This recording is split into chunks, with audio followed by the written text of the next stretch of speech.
प्रेक्षको नमस्कार, मी दिशा. न्यूज 24 सह्याद्रीमध्ये तुमचं स्वागत. गेल्या अनेक दिवसांपासून भोंदूबाबा अशोक खरात याने केलेल्या अनेक कारणांमुळे कसून चौकशी केली जात असून त्याच्या विरुद्ध शिर्डी पोलीस ठाणे हद्दीत सावकारी व फसवणुकीच्या माध्यमातून जमीन बळकावल्या प्रकरणी भोंदूबाबा अशोक खरात, त्याची पत्नी कल्पना खरात यांच्यासह इतर 3 जणांविरुद्ध गुन्हा दाखल करण्यात आला आहे. या प्रकरणाच्या तपासादरम्यान बनावट खात्याद्वारे कोट्यावधीचे व्यवहार झाल्याची धक्कादायक माहिती समोर आल्याने खळबळ उडाली असून विविध चर्चांना उधाण आलं आहे. या प्रकरणी किरण भाऊसाहेब सोनवणे व अरविंद पांडुरंग बावके यांना अटक करण्यात आली आहे.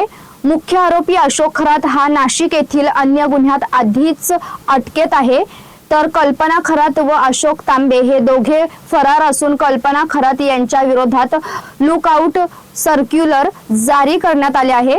तपासादरम्यान समता नगरी सहकारी पतसंस्था राहता येथे 57 खातेदारांच्या नावावर तब्बल 100 खाती उघडण्यात आल्याचं उघडकीस आलं आहे. यातील बऱ्याच खात्यांमध्ये वारस म्हणून अशोक कुमार एकनाथ खरात याचे नाव असल्याचं समोर आलं आहे. या खात्यावर एकूण 60 कोटी 36 लाख रुपयांचे व्यवहार झाले आहे. तसेच जगदंबा नागरी पतसंस्था सिन्नर येथे 32 खातेदारांच्या नावावर खाती उघडून त्यावर 2 कोटी 74 लाख रुपयांचे व्यवहार झाल्याचेही तपासात निष्पन्न झाले असल्याची माहिती विश्वसनीय सूत्रांनी दिली आहे. याबाबत संबंधित पतसंस्थांच्या बाबतीत उलट सुलट चर्चा सुरू असल्याने समता पतसंस्थेचे संचालक संदीप कोयटे यांनी तातडीने पत्रकार परिषद घेऊन सर्व गोष्टींचा खुलासा केला आहे.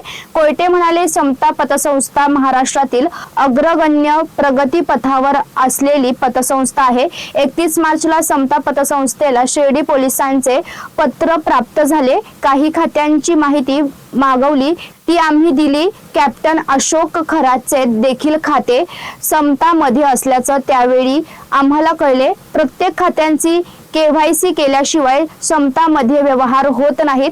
जानेवारी 2026 मध्ये अशोक खरातशी संबंधित खातेदारांनी आपल्या रकमा काढून घेतल्या. अशोक खरात आणि त्यांच्या परिवाराची खाती आम्ही फ्रीज केलेली आहेत. पोलीस तपास सुरू आहे, त्यामुळे काही माहिती गोपनीय ठेवण्याचे बंधन आहेत. समता मध्ये कुठलेही बनावट खाते नाही. काही खात्यांमधून एकाच दिवशी लाखो रुपयांचे व्यवहार झाले आहेत. ती नियमित प्रक्रिया आहे. दरम्यान कोणीही चुकीची माहिती पसरवू नये असे देखील संदीप कोयटे यांनी म्हटलं आहे. गेल्या 31 मार्च रोजी 4-5 दिवसापूर्वीच पोलीस स्टेशनमधून पत्र आलं आणि त्या पत्रामध्ये काही खातेदारांची इन्क्वायरी पोलिसांनी करायला सांगितली. त्याची काही माहिती पोलिसांनी आम्हाला मागवली आणि मग त्या खातेदारांची इन्क्वायरी सगळी माहिती घेतली असता आमच्या असं लक्षात आलं की समतामध्ये सुद्धा अशोक खरात यांचे अकाउंट आहेत. समतामध्ये जवळजवळ 1 ते 1.25 लाख सभासद आहेत, 1 ते 1.25 लाख ग्राहक समतामध्ये आहेत. त्यामुळे प्रत्येक ग्राहक आपल्याकडे कोण ग्राहक आहे हे आम्हाला एका ठिकाणी बसून एक्झॅक्ट सांगता येत नसतं. त्यामुळे खरातचे अकाउंट आमच्याकडे आहेत हे सुद्धा आम्हाला त्याच दिवशी लक्षात आलं आणि पोलिसांनी जी काही माहिती मागवली होती ती अगदी पुढच्या 2 तासामध्ये आम्ही सर्व माहिती पोलिसांकडे पोहोच केली. त्याच्यानंतरही पोलिसांचं दुसरं पत्र आलं, अजून काही माहिती त्यांनी मागवली, ती पूर्णपणे माहिती पोलिसांना आम्ही पोच केलेली आहेत. म्हणजे पोलिसांच्या कामकाजामध्ये पूर्णपणे सहकार्य करण्याची भूमिका ही समता पतसंस्थेने ठेवलेली आहे. कारण की सर्व कामकाज हे पारदर्शी पद्धतीने पार पडतं समतामध्ये, त्यामुळे कुठल्याही लपवायचं झाकायचा हा विषय समतामध्ये नाही. ही जी काही खाती अशोक खरात यांची खाती आमच्याकडे ओपन झाली, तर अशोक खरात आणि यांच्या परिवाराची साधारणतः 4 खाती, म्हणजे अशोक खरात, त्यांची पत्नी, त्यांचे मुलगा मुलगी यांचे 4 खाते तर समतामध्ये आहेतच. याच्या व्यतिरिक्त आम्हाला पोलिसांनी जी माहिती मागवलेली होती की अशोक खरात नॉमिनी असेल, वारसदार असेल, असे किती खाते तुमच्याकडे आहेत त्याची माहिती आम्ही पोलीस स्टेशनला दिलेली आहे. साधारणतः जवळजवळ 70 ते 72 खाती ही अशोक खरात ज्याला नॉमिनी आहे अशा पद्धतीची खाती समतामध्ये आहेत. पण या सर्व खात्यांची KYCची पूर्तता सहकार खात्यांनी जी काय पतसंस्था चालकांना, बँकिंग चालकांना जी काही निर्बंध हरवून दिलेले आहेत, शासनाने जी काही निर्बंध हरवून दिलेले आहेत, त्याप्रमाणे जे काही KYC करायचं बंधन पतसंस्थांवर आहे तशी पूर्णपणे KYC ही खातेदारांची हे खाते 2021 मध्ये झालेले आहेत आणि तेव्हाच ही खाते करतानाच KYC पूर्ण आपण करून घेतलेले आहेत.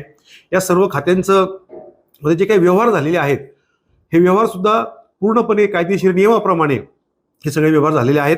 याच्यामध्ये कुठेही बनावट खाते उघडले किंवा चुकीचे व्यवहार, आर्थिक व्यवहार केले असं कुठेही समता पतसंस्थेमध्ये घडलेलं नाही. सर्व कायदेशीर गोष्टींची पूर्तता करूनच त्या खात्यांमध्ये व्यवहार आतापर्यंत झालेले आहेत. आणि गेल्या जानेवारी महिन्यामध्ये जानेवारी 26 या महिन्यामध्ये या सर्व खाते, या खात्यांमधला जो बॅलन्स आहे तो त्या सर्व खातेदारांनी विड्रॉल केलेला आहे. आजच्या मितीला त्या खात्यांना, अशोक खरात परिवाराचे खाते जर सोडले तर इतर खात्यांना काही फार मोठ्या प्रमाणात बॅलन्स शिल्लक नाहीये. खरात यांच्या परिवाराचा जो काही बॅलन्स आहे साधारणतः 30 ते 35 लाखाच्या आसपासची रक्कम त्यांच्या खात्यामध्ये आहेत. पोलिसांच्या सृष्टीनुसार ही सर्व खाते आम्ही फ्रीज केलेली आहेत. त्या खात्यांवर पोलिसांच्या परवानगीशिवाय जी काही माहिती मीडियामध्ये सगळीकडे जात आहे, ही माहिती कुठेतरी मीडिया नेहमीच पोलिसांना मदत करत असतं कुठल्याही गुन्ह्याच्या तपासा करतात, परंतु त्या बातम्यांची मदत पण होते. परंतु समता ही एक आर्थिक संस्था आहे. हिच्याबाबत जर काही चुकीच्या किंवा विपर्यास्त बातम्या जर मीडियामध्ये गेल्या तर त्याचा परिणाम समताच्या लाखो ठेवीदारांवर होऊ शकतो आणि तो व्हायला नको.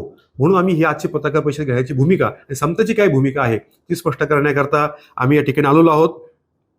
माझी मीडियाला आणि लोकांना एकच विनंती आहे, कृपया या बाबतीतल्या चुकीच्या अफवा ज्या आहेत ह्या कोणी पसरू नये. ज्या गोष्टी सत्य आहेत त्या निश्चित पोलिसांच्या मार्फत जनतेसमोर येतील.